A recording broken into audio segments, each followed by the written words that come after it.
how to create a beautiful coloring video on Kinemaster. So watch the video completely till the end and please subscribe to channel and like and share this video. Open Kinemaster, select white color from main video. After it, go to sticker option button and choose the DP loop. After this, go to layer media, choose the color video.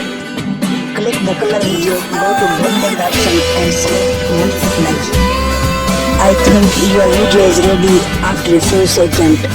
Thanks for watching the video. Please subscribe to channel, like and share this video.